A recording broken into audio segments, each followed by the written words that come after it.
Assalamualaikum, salam sejahtera dan selamat malam kepada para penonton semua yang sudi hadir dan luangkan masa dalam webinar secara langsung ini bersama Abeju Kampung Belukar. Dan tidak lupa kepada para panel jemputan handal dan hebat yang berada di sebelah sisi kanan skrin kita ini. Okey, Abeju nak bagi pantun sikit. Mencari timba si anak dara di bawah sarang burung tempua. Salam sembah Paduka bicara. Selamat datang untuk semua. Alhamdulillah, syukur diberi peluang kita bersua dalam webinar yang indah lagi berseri-seri ini. Apa khabar para penonton? Semua sehat? Kita tengok penonton kita ada tu. Oh, dah ada 11 hari ni. So, tak ada ni. Alright, tak apa. Okey. Harap-harap semua dalam lingkungan ilahi, dalam lindungan ilahi dan sihat walafiat di samping keluarga lah. Okey. Dan bagi yang berjauhan dengan keluarga tu, mudah-mudahan sihat jugalah. Abeju doakan moga-moga PKP dan COVID ni cepat-cepatlah lenyap dan kita boleh kembali kepada keadaan sedia kala. Okey, Abeju ingin memperkenalkan diri terlebih dahululah sebelum kita mulakan program. Nama Abeju Muhammad Zuhairi bin Anwar. Asalnya dari Kampung Belukar, Pasir Mah. Jajahan Pasir Mah lah. Okey. Orang-orang Pasir Mah ada ke dalam ni?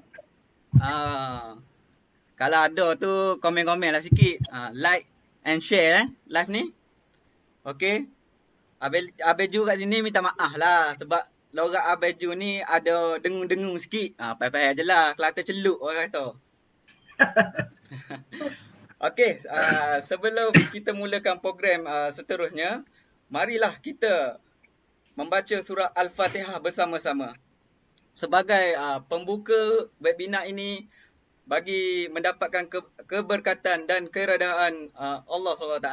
Al-Fatihah. A'udzubillahi minasyaitonirrajim. Bismillahirrahmanirrahim. Alhamdulillahirabbil alamin. Arrahmanirrahim. Maliki yaumiddin. Iyyaka na'budu wa iyyaka nasta'in. Shiratal mustaqim. Shiratal ladzina an'amta 'alaihim ghairil maghdubi alaihim waladdallin. Amin, amin, amin ya Rabbal Alamin. Syukur ya Allah. Terima kasih atas bacaan doa kita bersama-sama tadi. Terima kasih juga kepada Majlis Sukan Negeri Kelantan, terutama kepada pengarah dan Kak Pia kerana menyaran buat webinar ini. Abeju juga nak ucapkan terima kasih kepada panel jemputan kita kerana sudi meluangkan masa dalam webinar pada hari ini. Dan tidak lupa juga kepada para penonton yang sudi hadir bersama kita lah pada malam ini. Okey, jom tanpa melengahkan masa lagi, mari kita kenal para panel handal dan hebat kita ni. Okey. Panel pertama kita yang berada di sisi kanan skrin kita yang atas tu, comel molek orangnya adalah Master Dr. Azmi. Okey, beliau merupakan pengurus pasukan memanah negeri Pahang dan bekas pengurus memanah kebangsaan kejohanan memanah terbuka Australia Barat. Okey, next. Kita teruskan dengan panel kedua kita yang berada di sisi kanan tengah skrin kita ni. Handsome lagi segak bergaya, bukan calang-calang orangnya. Okey. Beliau beliau dikenali sebagai Engineer By. Okey. Cuma dalam memanah ni beliau diberi gelaran iaitu TM. Okey. TM ni para penonton bukan Telekom Malaysia. TM ni adalah team manager. So dalam webinar ni kita akan gelar dia sebagai TM sebab singkatan yang mudah untuk disebut TM. Okey, beliau ni merupakan bekas pengurus pasukan memanah Sukma Negeri Kelantan dari tahun 2010 hingga ke 2014. Okey, yang terakhir, kalau para penonton tengok, di bawah sisi kanan kita, lain dan tak bukan lagi, panel terakhir kita juga, segak lagi bergaya ni, berada digelar Master Engineer Kamarul. Okey, beliau ni merupakan Ketua Jurulatih Memanah Negeri Kelantan dan bekas jurulatih kebangsaan Kejohanan Memanah Asia di Singapura. Okey semua, tanpa membuang masa lagi, webinar sesi pertama kita pada malam ni adalah bagi mengetengahkan atau membincangkan topik dengan tajuk prestasi kekal semasa lockdown. Sengoti atau buah. Okey semua. Lebih arif lagi untuk kita mengupas topik pada malam ini. Mari kita mengajukan persoalan-persoalan kepada para panel hebat kita ni bagi mendapatkan pandangan dan jawapan beliau. Okey, Master Dr. Azmi. Abang Ju nak tanya, apa pandangan doktor bagaimana cara untuk mengekalkan kejayaan para atlet ya? Okey, terima kasih Abang Ju Kampung Meluka. Oh, sejak akhir-akhir ni makin mantap bercakap dalam bahasa Kelantan. Oh, terima kasih Saya doktor. amat teruja lah. Saya amat teruja. Apa-apa pun, bismillahirrahmanirrahim. Alhamdulillahirrahmanirrahim. Wassalatu wassalamu ala asrafil anbiya wal mursalin wa ala alihi wa sahbihi ajmain. Segala puji hanya untukmu ya Allah atas segala nikmat pemberian yang engkau kurniakan kepada kami. Soalan yang orang kata relevan lah untuk program kita hari ini. Pertama sekali saya nak ucapkan terima kasih lah kepada Majlis Sukan Negeri Kelantan kerana menjemput saya untuk majlis ini, terutama kepada pengarah Encik Muhammad Imran Mansur dan seluruh warga kerja Majlis Sukan Negeri Kelantan dan juga pasukan memanahnya lah. Okey, bila kita bercakap pasal berjaya, ingin berjaya dan sebagainya, kita harus bermula dengan bahasa orang putihnya lah ya. Begin with the end ataupun mulakan dengan yang akhir. Mula apa yang kita nak dapat. Lepas tu kita bekerja ke belakang. Okey, kita nak jadi apa? Juara SUKMA, juara Olimpik, juara Sukan C, juara apa sajalah. Kita kena mulakan dengan situ. So apabila kita merancang ke belakang tu, kita perlulah ada orang kata skill-skill tertentu ataupun kefahaman-kefahaman tertentu lah. Contohnya kita faham bahawa untuk mendapat kejayaan tu dia perlukan satu proses yang panjang.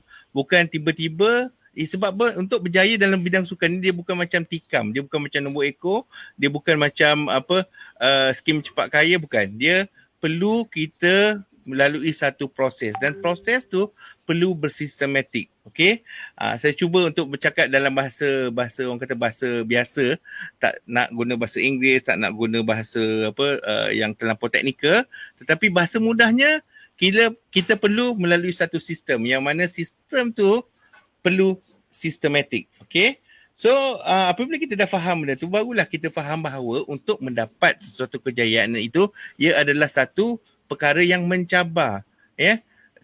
Kita tak nak guna perkataan susah tetapi mencabar.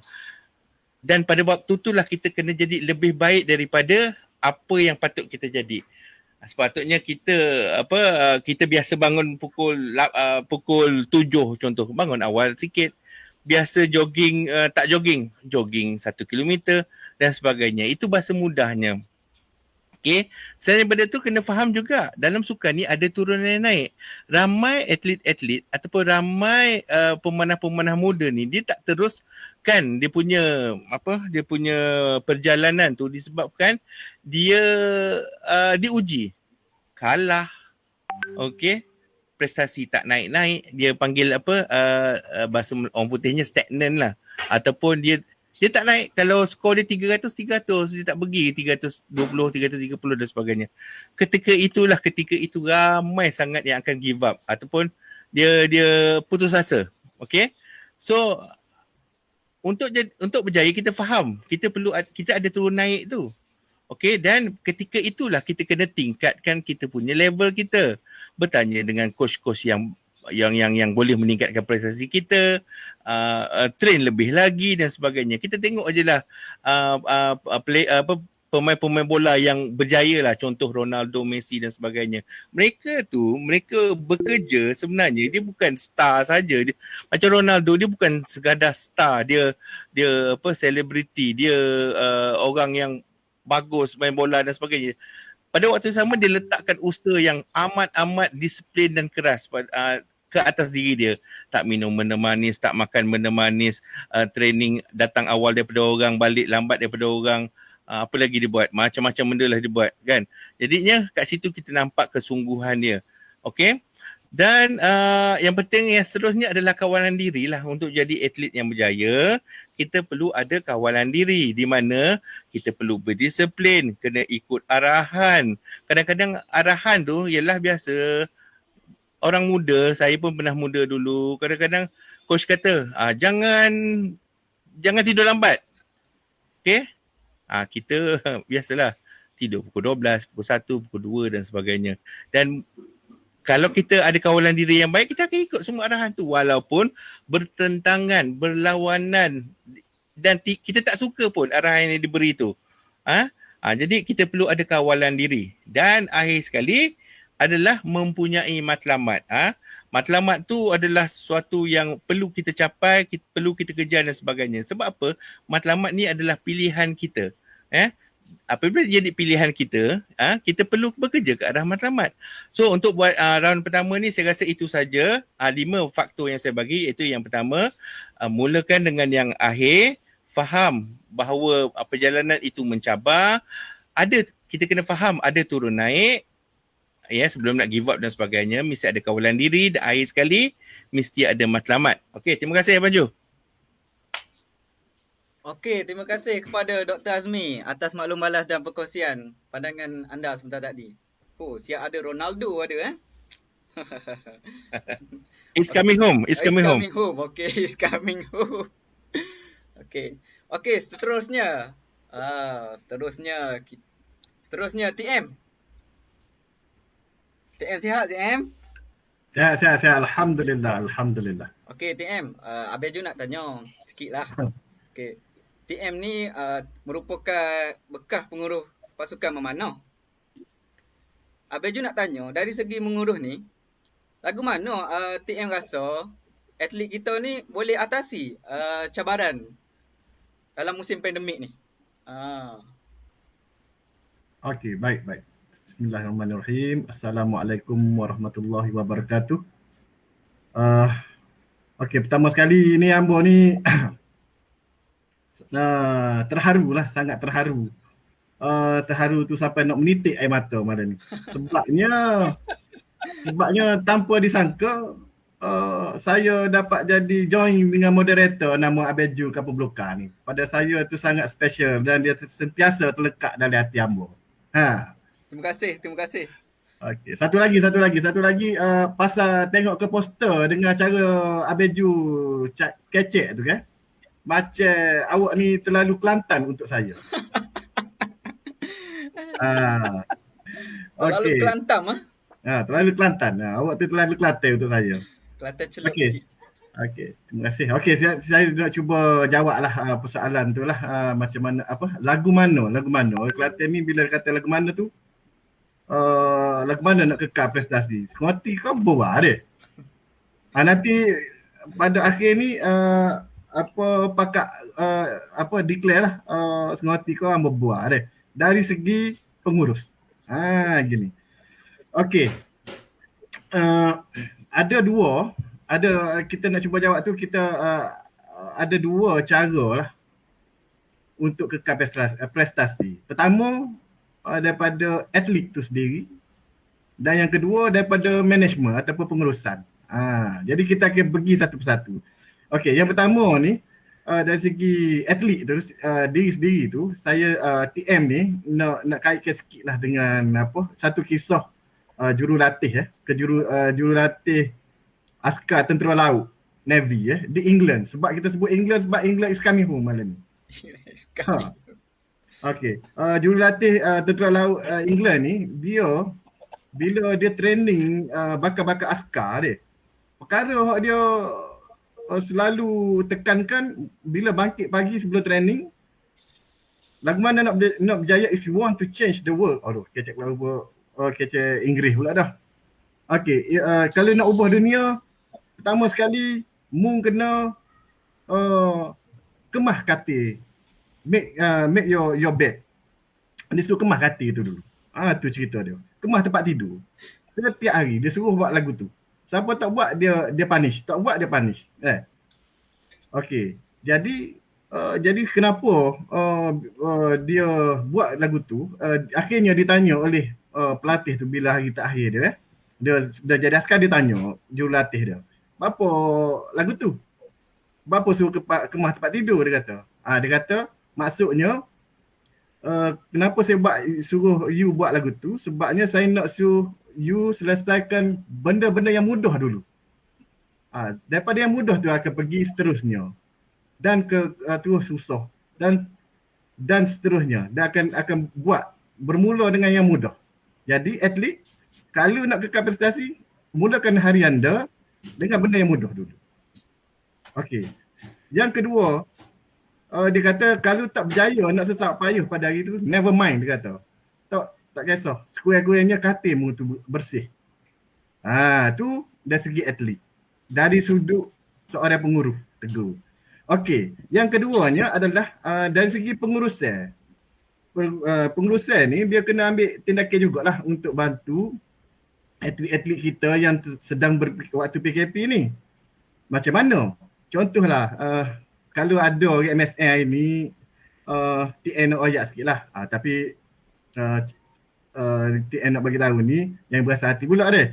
Okey, cadangnya, sekadar cadangnya. Jadi TM nampak dalam tempoh PKP ni, kalau nak bagi berjaya, okey, kita ada dua matlamat, jangka masa pendek ataupun jangka masa panjang. Untuk jangka masa pendek, ambo cadangkan pihak pengurusan ejah bui target bak kepada setiap atlet tu supaya dia boleh training di rumah. Kalulah wajar cadangan ni. Itu yang jangka masa pendek. Okey. Untuk jangka masa panjang pula, ambo minta lah kalulah boleh dipertimbangkan management ni buat satu lapan sasar yang kekal, hak kekal. Selama ni kita duduk pergi sekolah hari. Kena PKP pula tak boleh nak pergi training. Sebabnya tempat tu tempat awal, dia bukannya tempat private. Jadi apabila ada lapis sasar yang kekal, insya-Allah baru jadi kerja orang Kelantan kata. Sebab kalau di sekolah ni sampai bila kita nak tunggu kena ada manajemen sekolah pula, kadang-kadang dia bagi masuk, kadang-kadang tak bagi. Jadi untuk jangka masa panjang eloklah kalau kita ada satu lapang sasar yang kekal. Lagu tu. Jadi hamba ulai balik. Dari segi atlet macam kisah hamba tadi, manajemen tu ada dua caranya macam tadi.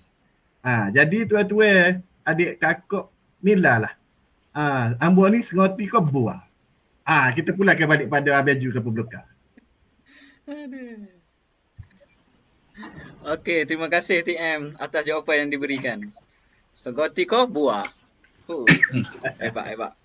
Okey, seterusnya. Master Kamarul. Ya. Abaju nak tanya sikit. Abaju ni minat dekat peralatan manuh ni.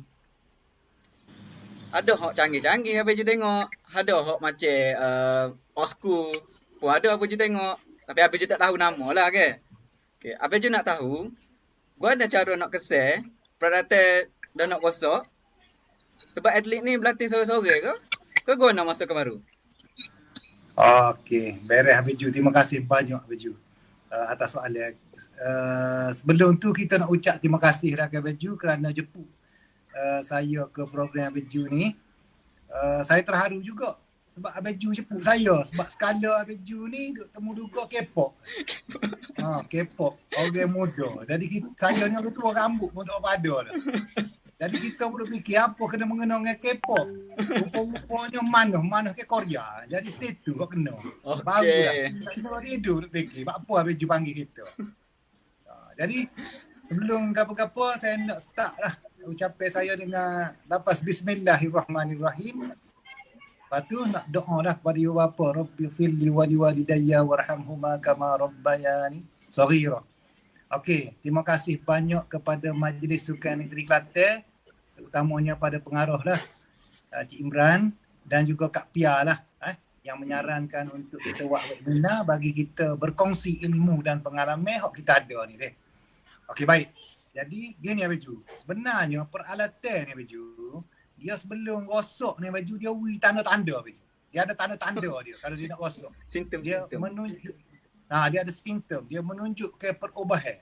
Sebagai contoh, bunyi hok pelik, tak super skala, dia bunyi kuat ke, dia bunyi meletup-letup ke, dia tidak seperti skala lah. Lepas tu kadang-kadang dia mengeluarkan bau, macam bau putih gesek tu. Bau macam terbakar tu. Tu biasanya sesek lah antara error dengan error rare tu. Okey. Lepas tu lagi kualiti panahnya kita. Kualiti panahnya kita jadi menurun. Skala agak X10. Pecah hero. Tapi tiba-tiba nak main power je belakang. Mana ni? Tu maknanya ada tanda-tanda dah tu. Peralatan nak punah tu. Dan pelbagai lagi lah. Dia sebenarnya Bejo, kalau untuk mengetahui Bejo, dia benda ni dia lebih tinggi pengalaman seorang jurulatih tu ataupun seorang pemanah tu lagi peka dah dia kepada terhadap perubahan yang berlaku pada bu yang nak mengarah kepada kerosakit tu. Okey? Mana sesi expert ni dia sangat sensitif Baju. Macam pemanah-pemanah Malaysia sensitif dah Baju. Kalau tali tu putus susah je. Sehalus tu dalam strength tu dia boleh rasa. Okey? Jadi apabila rasa je tanda-tanda ni kita kena maklum selalu pada coach. Ataupun kita sendiri cek. Bagi pemanah yang pandai tu, cek selalu. Gapo ni punah supaya dia tak melarak. Dia tak melarak. Okey, jadi coach ni kena tengok selalu bu.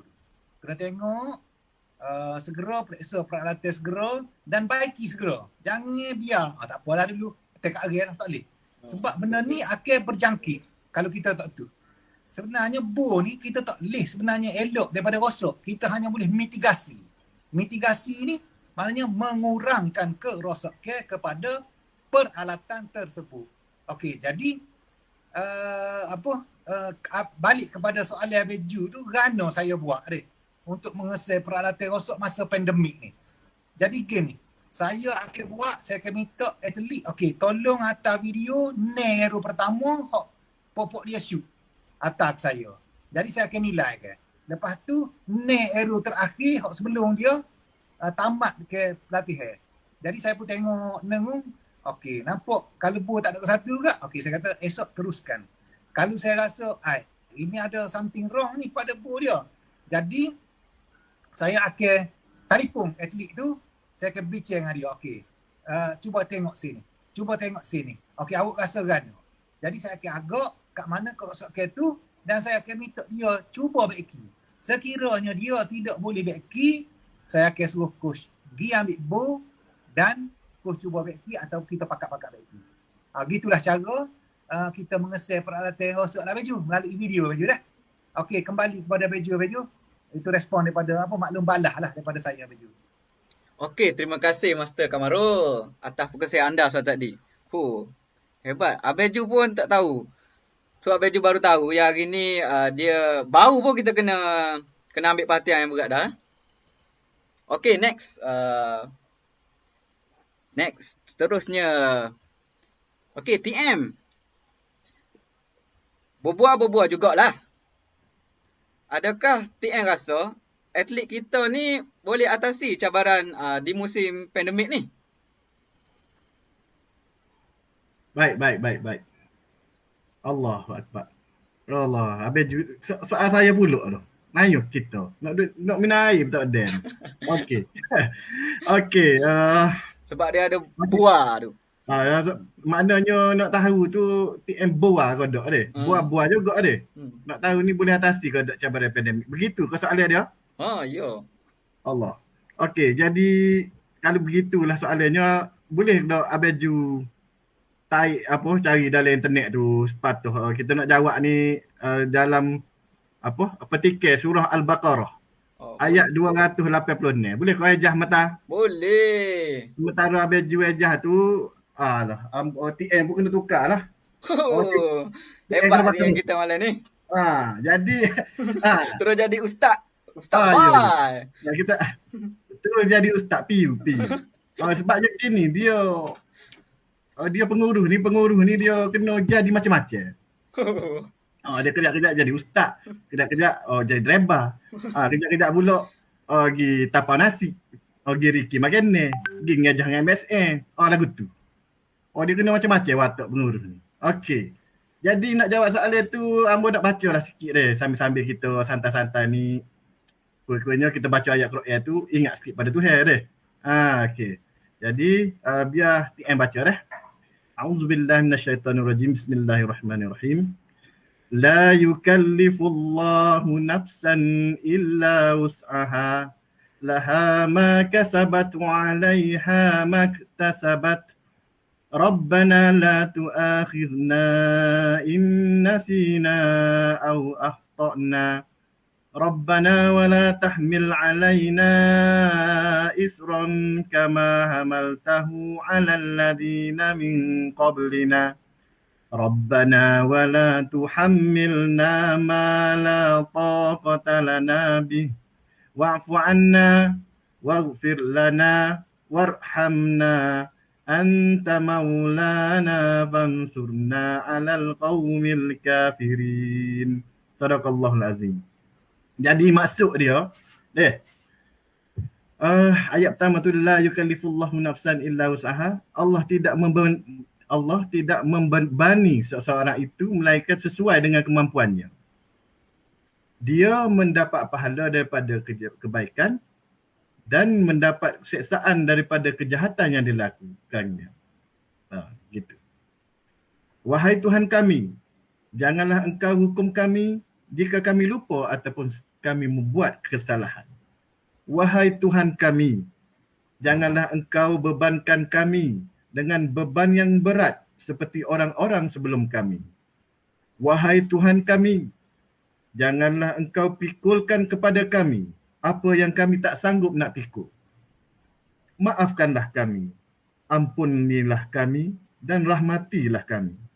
Engkaulah pelindung kami, maka tolonglah kami menghadapi orang-orang kafir. Sadaqallahul azim. Okey, hak ni bukan buah dah. Hak ni sengoti. Ayat Quran tu dia kata, maksud ayat surah Al-Baqarah ayat 286 ni, maksud dia kesusahan ataupun cabaran ni diberi oleh Allah kepada hamba-hambanya sesuai dengan kemampuannya. Jadi mu nak kata gapo lagi? Tu je TN ayat ni. Nak jawab soalan ni, maknanya kalau PKP tu terkurung tu Allah ujian tu memang mampu dah hamba dia tangguh. Ini bukan kata-kata bagi daripada seorang TM, tapi daripada firman Allah sendiri. Baju, lagu tu jawapan dia. Amo tak surah lebih dah, ni je ayat jawapan dia, maknanya Allah kata lagu tu. Bukan hamba dah. Hak ni tak buat. Okey. Sekian, terima kasih. Jawab dah tu Abedi. Okey, terima kasih kepada TM atas jawapan dan surah yang dibaca sebentar tadi. Okey, senggoti. Okey, seterusnya. Okey, ada perkara terlintas di fikiran Abaju ni. Pasal apa tadi Okey, Master Dr. Azmi. Yo. Okey, tadi Abaju ada dengar doktor sebut pasal matlamat tau. Boleh dok ceritakan dengan lebih lanjut tentang perkara ni lah. Mungkin juga ada para penonton kita nak tahu juga ni. Okey. Beres. So Abaju, sebenarnya topik matlamat ni sangat besar. Saya dengan Coach Kamarul dah tua hampir satu Malaysia lah. Buat kursus motivasi dan kami bercakap tentang matlamat. Sebab matlamat ni boleh merubah sesuatu individu, boleh merubah satu organisasi dan boleh merubah sesuatu kaum sebenarnya.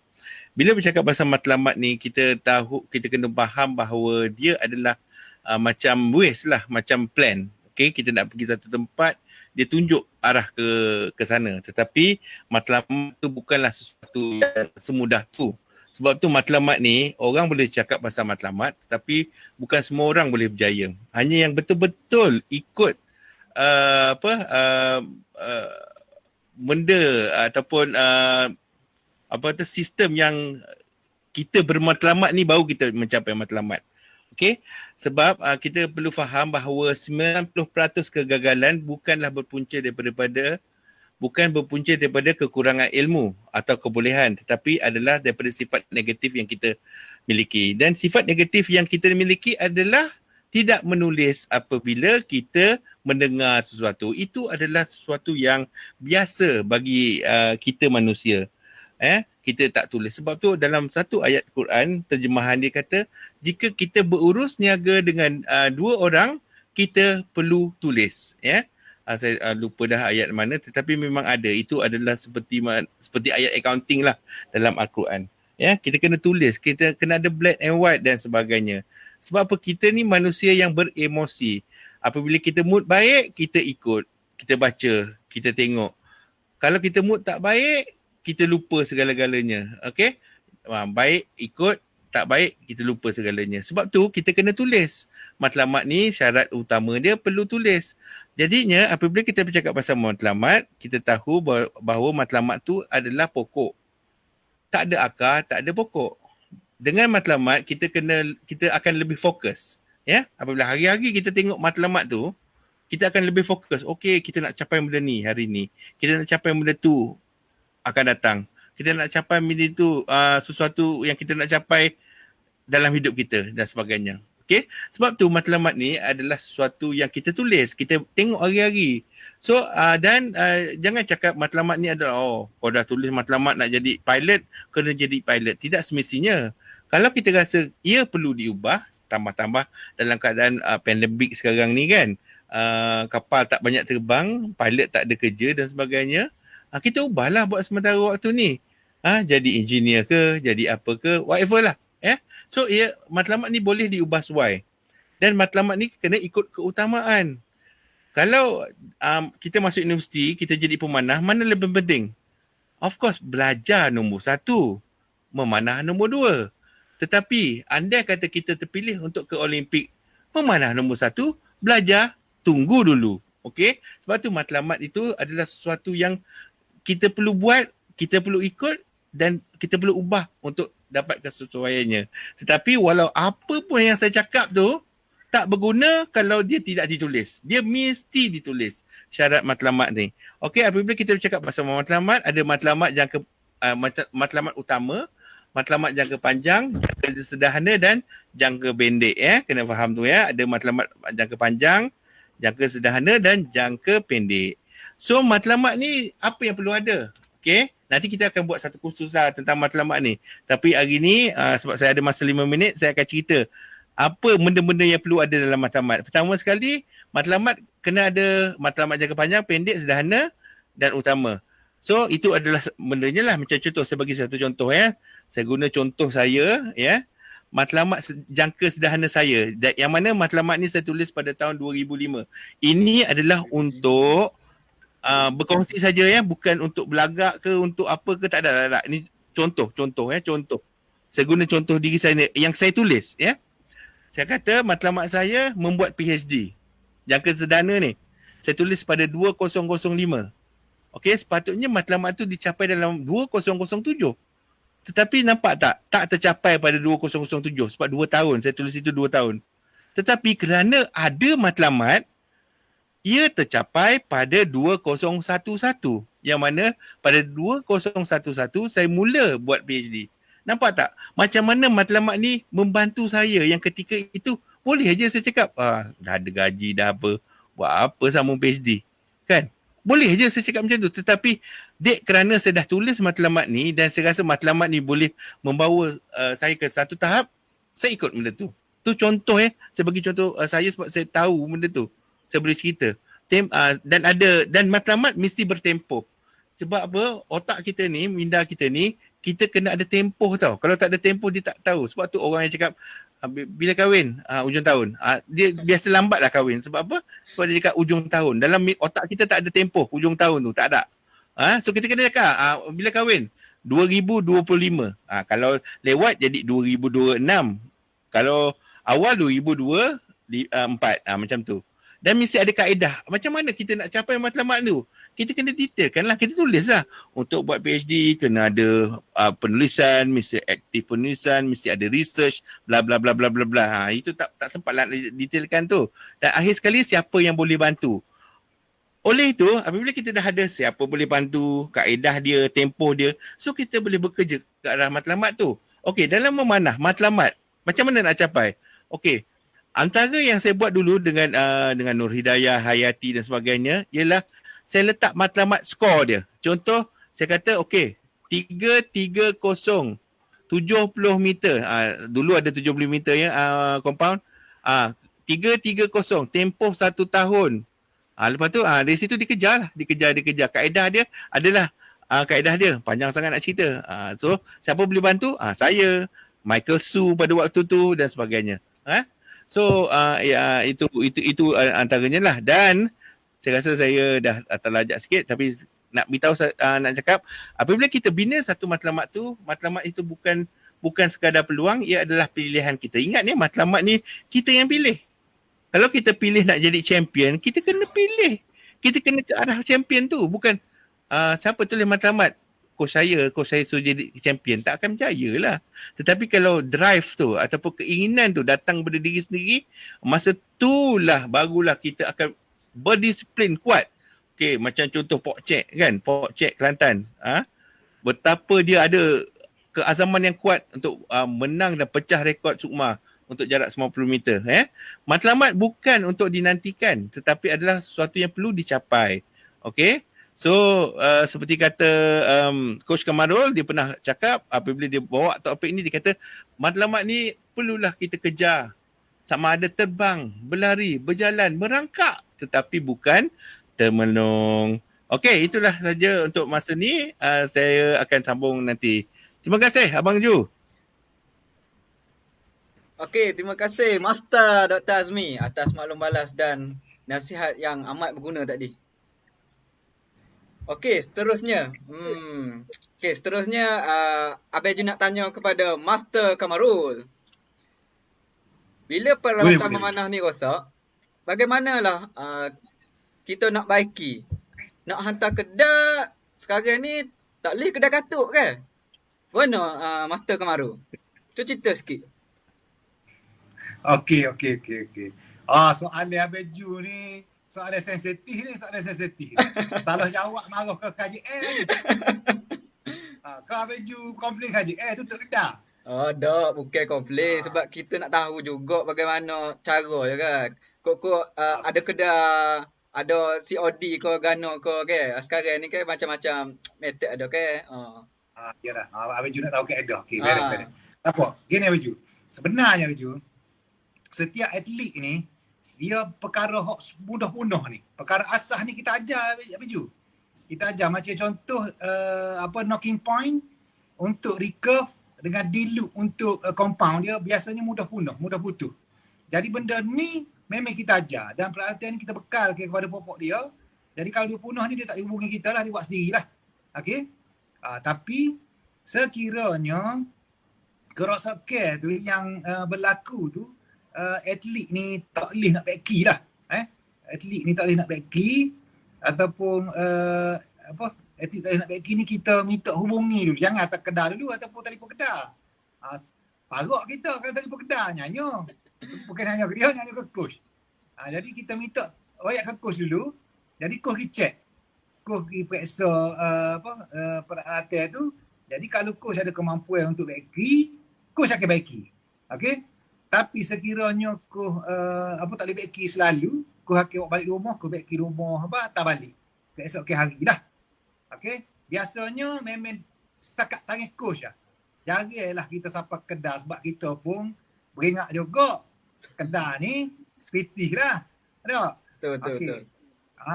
Okey. Lepas tu, jadi kalau tak ada arah kat Abiju, kalau tak ada arah coach pun tak boleh nak backing. Biasanya kalau kat Tanah Merah ni kak, kita minta suruh hubungi TM Archery lah. Okey.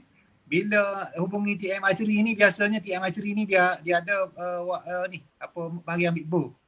Ataupun sebab ialah kedai dia pun tak buka, jadi dia mari ambil.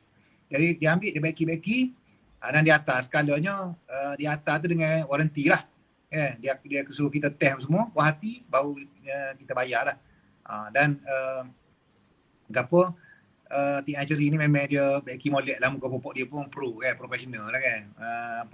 Dia ada coach Black situ, dia ada Ikram situ kan, dia ada coach Aiman hok pandai, Rika pun dia pandai, Kompang pun dia pandai Okey, jadi sebenarnya Beju, pembaikan peralatan ni tidak ada masalah semasa PKP ni walaupun kedai tutup. Ya, masalah sebenarnya kos nak baki tu Beju. Situ. Dah, situ duduk. Kembali Beju. Okey, terima kasih Master Kamarul atas jawapan anda sebentar tadi. Okey, menarik. Okey, seterusnya. Senggoti atau berbuah. Senggoti atau berbuah. Okey, TM. Abang juga rasa TM ni berbuah lah. Sebab sukan manah ni, kita tahu dia guna fizikal. Kita ni tengah PKP. Tak lagi mana-mana. Acuk komen sikit kat TM. Okey. Allah, kau parut nis lah moderator. Parut nis. Parut nis pada gula. Kita ingat kita ayat Quran saat ni dia percaya dia kata kita buah pula. Allahu akbar. Berasa berdebar berasa dengan soalan. Bila moderator kata apa buah. Biarlah. Lagu ni. Abeju ni pada ambo sangat gedebe lah. Orang Kelantan gedebe ni orang something lah. Tu kan nampak CV lah. Abeju baik-baik. Okey lah. Berbalik pada kisah tadi lah. Soalannya komen sikit sebab tak boleh pergi mana PKP deh. Soalan dia gini, cabaran.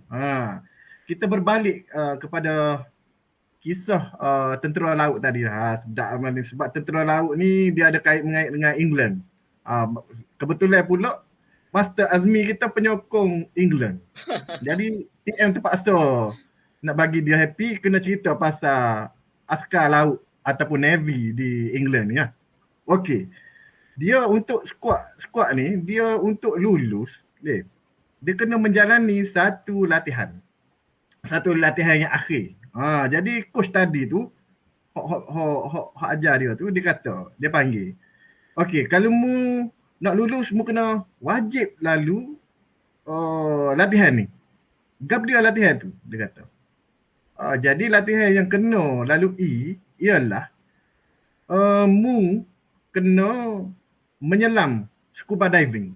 Kena buat scuba diving, menyelam, dia bagi tempoh masa. Contohlah berapa jam, 4 jam, 5 jam.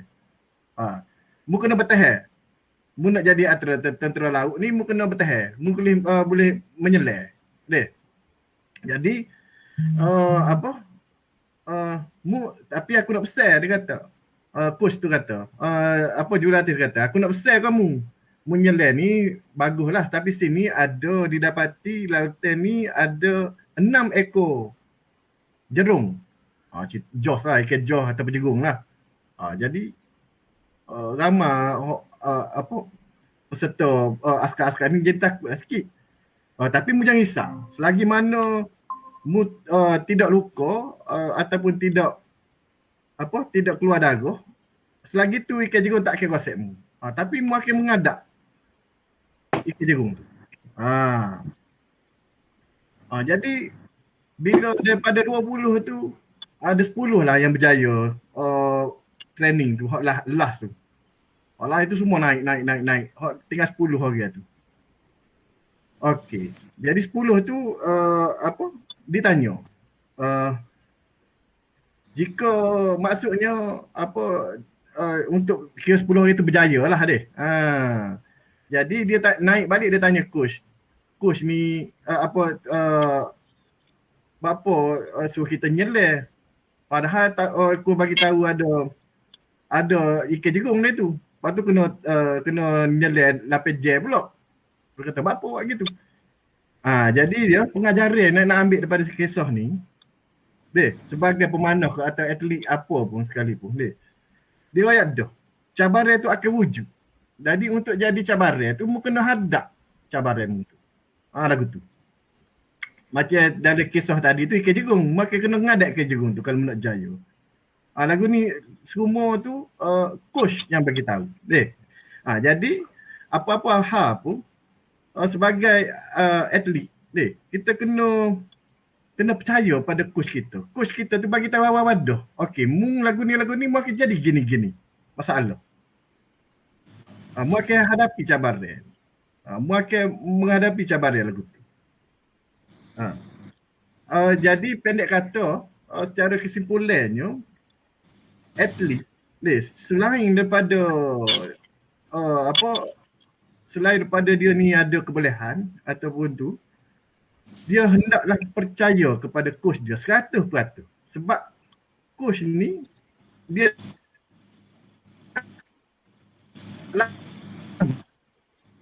benda.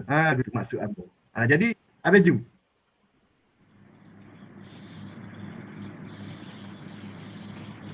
Kita rasa tak buat dah ni. Okey, kembali kepada Abeju. Minta maaf lah Abeju kalau Abeju rasa kita buat tapi kita tak buat trik ni. Nampak? Tadi kita pakai sokok, sekarang ni pakai topi dah. Okey, terima kasih kepada TM dengan jawapan yang diberikan tadi. Okey, menarik. Okey, seterusnya. Pertanyaan apa lah Abeju nak tanya lagi ni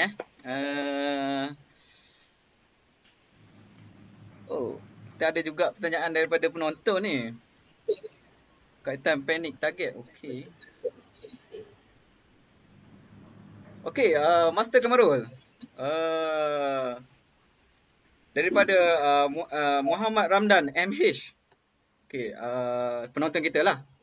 Beliau ada usulkan satu soalan. Dia tanya, sebagai seorang pemanah, tiba-tiba pemanah kena penyakit target panik, dia kata. Apa cara terbaik untuk kita ubat penyakit ni ya? Okey, terima kasih pada soalan tu. Dia sebenarnya soalan ni saya jawab dah dalam sesi bersama Yuniza tu lah. Dia sebenarnya target panik ni dia adalah merupakan mediasi gangguan dalam otak lah. Dalam otak dia bukan dia ada kena mengena dengan confidence level, tapi sebenarnya bukan confidence level. Dia sebenarnya dia target panik ni berlaku sebab dia nak upgrade menjadi lebih confident sebenarnya. Dia panggil weakness of self efficacy. Dia panggil dia duduk belawai dengan self efficacy dia. Dia bukan confident dia nak upgrade confidence level tu, dia berkonflik. Definisi dia. Jadi sebenarnya begini. Dia benda ni, perkara ni terlalu teknikal untuk kita bincang kat sini dan rasa topik ni tidak sesuai lah untuk kita bincang di ni sebab tajuk kita tu berdasarkan PKP. Okey, tak apa, kita cuba kaitkan juga kalau berlaku masa PKP lah. Target panik ni biasanya saya akan ambil saya ambil pendekatan menggunakan peralatan lah. Okey, kita berubat dia menggunakan peralatan. Sebab bila kita nak berubat dia melalui berhadapan ni, kita tak boleh. Sebab kita tak bersama dia. So kita guna peralatan. Sebagai contoh, sekiranya pemanah compound tu, dia menggunakan trigger ataupun thumb release, kita tukar selalu bagi dia guna back tension release. Okey? InsyaAllah dengan pemantauan melalui kamera, secara close, kita akan dapat mengatasi lah target panik ni. Okey, dan sebenarnya target panik ni Dr. Azmi sebenarnya pakar sebab dia banyak buat kajian lah pasal benda ni. Kajian saya lebih kepada peralatan lah. Dia panggil equipment failure yang saya buat kajian, tapi Dr. Azmi lah. Sebenarnya soalan ni patut ditujukan kepada Dr. Azmi Abeju. Okey. Abeju ni sebenarnya ajak gocok salah orang. Okey, minta maaf. Tapi Master Kamarul, okey, the best. Okey, terima kasih Master Kamarul. Okey, tadi ada soalan daripada penonton, so Master Kamarul dah jawab lah. Okey, cuma di waktu pandemik ni, Abeju memang berminat sungguh dengan peralatan-peralatan ni. Okey, Master Kamarul, satu soalan lagi boleh? Boleh. Okey, terima kasih. Okey, Abeju nak tanya lah. Kita tahu sekarang ni kita tengah PKP lah, PKPD lah, kan? Susah banyak puak-puak kita ni bila kena katuk musim PKP ni, kan? Jadi lagu mana ya kita nak beli alat-alat mana, aksesori mana ni ya? Aloh lah Beju, tak habis-habis dengan kedai katuk. Sok gobar kat siap kita ni. Jangan duk gobar. Okey, gini je. Okey, sebenarnya je atlet dengan coach ni dia kena ada pengetahuan asas lah berkaitan dengan peralatan lah Beju ni. Peralatan mana macam saiz, berat, jenis, model dan sebagainya lah Beju. Okey, jadi adanya mengetahui asas ni Beju, kita boleh belilah peralatan secara online Beju. Okey. Tapi sebenarnya saya nak nasihatkan lah.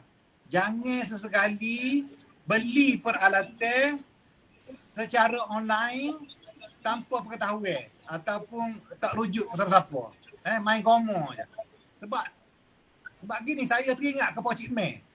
Pak Cik Meh sebut sama dah. Kita ni memang kena halus. Tapi jangan sampai kita boros halus. Cik Baidi tahu tu boros halus tu maksudnya apa? Boros halus ni macam kita nak cermat. Kita halus, kita nak kita nak cermat tapi kita tak pandai. Apabila kita tak pandai, kita beli, akhirnya kita jadi rugi, jatuh ke rugi. Ni, Pak Cik Meh nasihatkan ni. Pak Cik Meh kita punya cepron. Cepron kita hebat, cepron ni.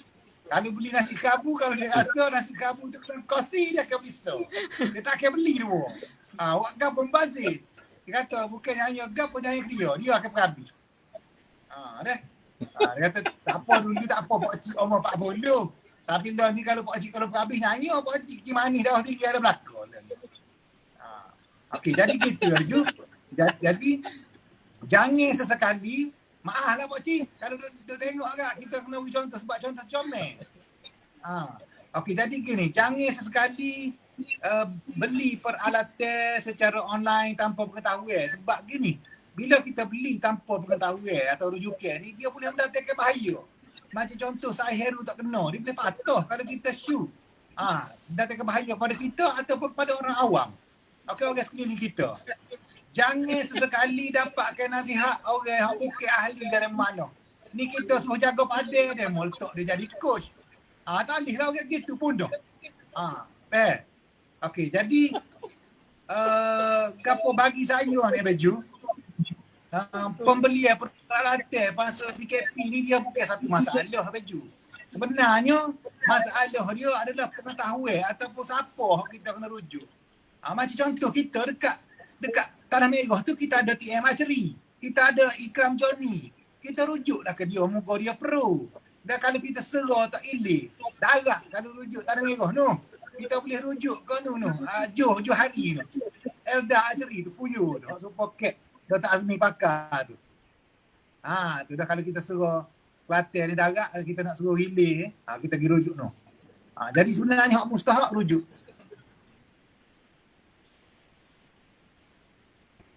Kekasih tu dah marah. Sebab pokok ni apa orang pipi dia akan wujud tu. Betul kan? Okey. Gitu. Cuma ni Abang Ju saya nak oyak Abang Ju ada naik juga soalan tu. Ada pegawai baju tanya, saya pun nampak juga soalan kata bila Kelantan nak menang balik pingat emas. Sebab daripada 2008 sampai 2016 tak putus pingat emas. Tiba-tiba 2018 tak ada. Tak apa, saya nak jawab ni. Saya pakai baju malam ni, baju ada lambang Kelantan malam ni.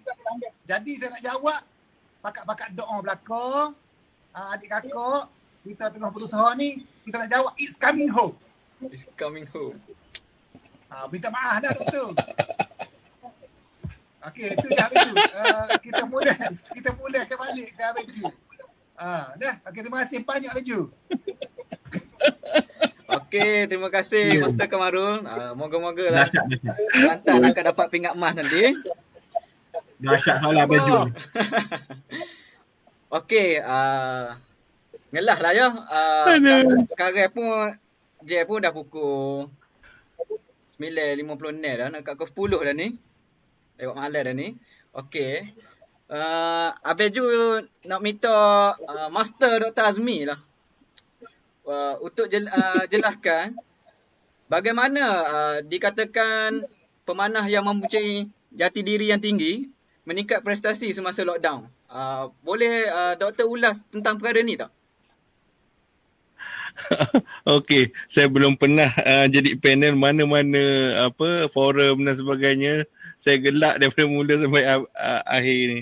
Memang kita punya panel-panel ni memang menghiburkan lah. Okey. So untuk sesiapa yang sembang santai. Dan untuk sesiapa yang luar daripada Kelantan yang tak tahu maksud sengoti atau buah tu, maksudnya benar atau auta. Dan sekarang ni giliran saya akan ceritakan. Saya akan cuba kupas benar atau auta kita boleh kekalkan prestasi kita ketika lockdown ni. Okey, berbalik kepada soalan. Okey, Abiju cakap adakah pemanah yang mempunyai jati diri yang tinggi boleh meningkatkan prestasi semasa lockdown? Kita balik kepada tadilah orang kata apabila kita bercakap pasal memanah dan sebagainya ni, kita perlu faham faktor-faktor yang mengakibatkan seorang pemanah tu menjadi pemanah yang hebat. Faktor pertama adalah fizikal, ya. Seorang pemanah perlu ada flexibility, perlu ada strength, perlu ada balance, perlu ada coordination, perlu ada aerobic endurance, kena ada endurance dan sebagainya. Itu kena faham. So, untuk mencapai benda ni, benar atau auta lah. Sengoti atau buah. Apabila coach tu buat kat rumah tu, buat ke tidak? Itu berbalik kepada satu pepatah orang putih. Dia kata apa tau? Dia kata, integrity is doing the right thing even when no one is watching. Maksudnya, integrity tu adalah membuat benda yang betul walaupun orang tak tengok. Macam contoh atlet dekat padang kan. Apabila ada coach dia akan buatlah apa yang patut dia buat. Kalau berlari, dia berlarilah. Kalau memanah lah. Kalau coach tak ada, kalau dia buat sebaliknya, maknanya kalau dia sepatutnya berlari, dia berhenti, dia tak ada integriti. Masa itulah buah. Masa itulah auta. Maksudnya, buatlah apa exercise mana pun, sekalipun, okay, dia tak akan capai tahap fizikal yang diperlukan tu tadi. Okay? Tu satu. Nombor dua. Shooting skills. Okay, shooting skill ni adalah skill yang diasah ataupun teknik memanah yang diasah oleh coach daripada padang ataupun di luar padang. Di luar padang kita akan buatlah macam contoh tarik getah ke, tarik bow kosong ke, shoot dekat rumah dan sebagainya. Okay, kalau kita ikut setiap step yang coach ajar, dia akan jadi benar. Tapi kalau dia susahlah buatlah anchor gantung kan, jadi auta. Dan yang seterusnya adalah psychological factor. Tadi matlamat dan sebagainya. Kalau kita dah tulis matlamat kita minggu ni kita akan berlari 5 km. Kalau tak berlari 5 km jadi auta. Tapi kalau ikut jadi benar dan sebagainya. Okay? Dan juga social factor. Support family, support parents, support siapa-siapalah, Majlis Sukan Kelantan dan sebagainya. Okay? Kalau kita janjikan atlet ni di pihak Majlis Sukan lah, janjikan atlet dengan allowance, kemudahan dan sebagainya, bow dapat dan sebagainya. Kalau benda tu ada, dia buat, jadi benar. Kalau tak buat, jadi auta, gitu je. Dan banyak lagi lah benda yang saya rasa agak panjang tetapi perlu di-highlight di sini, iaitu macam contoh scientific support program yang bersaintifik, macam contoh pemakanan, psikologi, teknologi dan sebagainya, itu juga kena ada. Dan juga technological support, macam contoh peralatan tadi yang telah dijelaskan dengan sangat jelas oleh Coach Kamarul, kena ada juga pengetahuan tentang peralatan. Dan akhir sekali, bukan akhir untuk ucapan tapi akhir dalam faktor ni adalah planning, perancangan tahunan kena ada. Ya, kita panggil periodisasi mesti ada walaupun ketika PKP. Okey, jadi kita pergi pada seterusnya ialah seseorang atlet tu mesti sentiasa lapar. Apa maksud atlet tu sentiasa lapar? Dia tahu bahawa sekarang ni PKP. Itu fakta yang dia tak boleh nak sangkal lagi. Tetapi adakah dia ada mentality champion? Maknanya habis je PKP ni, ada je tournament, ini skor aku nak. Okey, ini pencapaian aku nak. Jangan minta medal kan. Kejar skor dulu. Sebab apabila skor kita kejar, medal akan menyusul. Tapi kalau kita kejar medal, tak semestinya skor akan menyusul. Kita tak nak menang skor 100 tapi dapat emas. Kita nak skor 358 dapat emas kan. Sepatutnya macam tu, barulah atlet yang berjaya. Kalau aku menang emas, skor berapa? 100. Tak best lah kan. Itu bukan atlet cemerlang, itu atlet yang menang medal. Kita nak jadi atlet yang cemerlang. Selain daripada tu, ini di pihak majlis sukan lah, yang mana kalau ada bantuan, allowance, peruntukan, peralatan mesti dibantu. Barulah seiring dengan prestasi yang kita nak tu, walaupun PKP ke tak PKP pun. Dan untuk yang poin yang ni ialah atlet tu sendiri, dia sentiasa perlu bermotivasi. Seperti kata pepatah, yang kami pegang ialah berusahalah tanpa menagih sebarang ganjaran, kerana tanpa kita sedari, ganjaran itu akan datang sendiri kepada kita. Saya ulang, berusahalah tanpa menagih sebarang ganjaran. Atlet, jangan harapkan allowance sahaja. Okey, pecah rekod dapat allowance sukma, semua tak nak. Tapi kita kena usaha, kerana tanpa kita sedari ganjaran itu datang sendiri pada kita. Maknanya kalau kita usaha dengan ikhlas dan sebagainya, insya-Allah ganjaran itu akan datang. Macam contoh, kalau jadi atlet yang berjaya di universiti, kita dapat beasiswa KPT, KBS dan sebagainya. Dan juga mudah untuk dapat JPE dan sebagainya. Okey, selain daripada tu, matlamat yang dah disebutkan tadi, kita juga perlu kembali kepada kita punya fitrah kita sebagai orang Islam, yang mana kita perlu serah segala-galanya kepada Allah, kerana ini adalah sukan sunnah, dan kita berdoa supaya kita kekal dengan prestasi yang kita harapkanlah. Dan juga ini adalah poin saya yang terakhir, ialah saya nak bercerita tentang Dennis Parker. Dennis Parker ini adalah pemanah US yang menang pingat pada usia 12 tahun. Menang pingat Olimpik pada usia 12 tahun. Itu biasa. Yang luar biasanya ialah sebulan atau 2 bulan, saya lupa, saya dah baca buku ni lama, dia injured. Dia hampir-hampir tidak dibawa ke Seoul, Korea masa tu. Korea tuan rumah tahun 1988. Tetapi dalam masa 2 bulan tu, dia guna teknik visualization untuk memastikan prestasi dia pada tahap tinggi. Dia injet bahu. Tetapi badan boleh, jogging boleh apa. So dia buat apa yang patut dia buat. Sama dengan sekarang ni PKP. Yang kita tak boleh memanah dekat padang, tetapi memanah kat rumah boleh, nak pumping boleh, nak handstand boleh, nak buat core exercise boleh, endurance exercise boleh, power training boleh, strength training boleh, endurance training boleh, Tabata boleh buat. Apa salah yang kita tak buat? Gitulah juga dengan Dennis Parker ni. Dia buat dalam masa 2 bulan tu, lepas tu coach dia kata buat scoring dan sebagainya. Coach dia terperanjat. Rupa-rupanya first scoring lepas dia injured, dia dah sepas maksudnya melebihi markah yang biasa dia buat. Tak silap saya 5 atau 10. Saya tak ingat, dah lama dah baca buku ni. Jadi Mak tengok macam mana seorang yang ingin berjaya, dia ada mentaliti juara sebegitu. Dan Dennis Parker jugalah sampai sekarang tak ada siapa boleh lawan. Pada umur 13 umur 12 dia menang Olimpik gangsa, tetapi pada umur 13 dia jadi juara seluruh Amerika. Amerika maksud dia apa? Kanada, Amerika, Brazil, Colombia, Argentina dan semua negara Amerika lah, benua Amerika. Dia jadi champion benua Amerika pada usia 13 tahun. Inilah dia yang kita nak cari sebenarnya. Tetapi macam mana kita nak bermula? Tepuk dada, tanda selera, dan dia perlu begin with the end. Mulakan dengan yang akhir. Kalau kita ada mentality kuat macam ni, insya-Allah tak mustahil. Kelantan ni sebenarnya dekat di hati saya.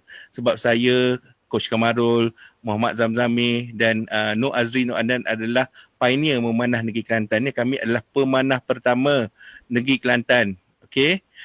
Bukan pemanah pertama memanah, tetapi pemanah pertama yang mewakili Kelantan. Tak semestinya kami yang mula memanah, sebab zaman-zaman dulu ada je orang yang memanah kan. Tetapi untuk ke Sukma dan juga mewakili negeri secara official, kamilah orang yang pertama. Jadinya tak mustahil Kelantan akan mula menggali melombong emas di Sukma yang akan datang. Tapi buat masa sekarang ni kita kena bina dululah kekuatan tu daripada asas akar umbi sehingga kepada suatu masa nanti insya-Allah kita akan berjaya. Itu saja Abejo, saya serah kembali kepada anda. Okey, terima kasih Master Dr. Azmi. Okey semua, sekarang pun kita telah berada di penghujung rancangan. So disebabkan dah nak ujung dah ni pun, Abejo nak berpantunlah sikit supaya para penonton dan panel-panel kita ni dapat ngigau-ngigaukan Abejo lah malam ni. Okey, pantunnya berbunyi. Bunga seroja di atas para, jatuh ditimpa buah berangan. Andai kata terselap bicara, kemaafan jua kami pohonkan. Itu pantunnya. Pantun penutup untuk semua. Okey, alhamdulillah lebih daripada sejam kita berbicara secara live ini.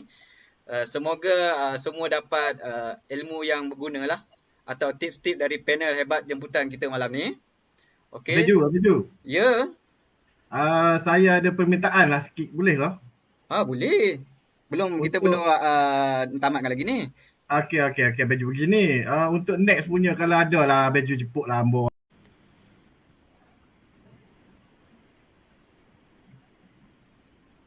Nak tengok live masuk tak? Okey. Terima kasih tidak terhingga kepada semua para panel kita. Master Dr. Azmi, TM Bai dan Master Kamarul. Semoga kita berjumpa lagi di sesi akan datang. Dan tak lupa pula kepada para penonton yang sudi meluangkan masa bersama. Terima kasih banyak-banyak.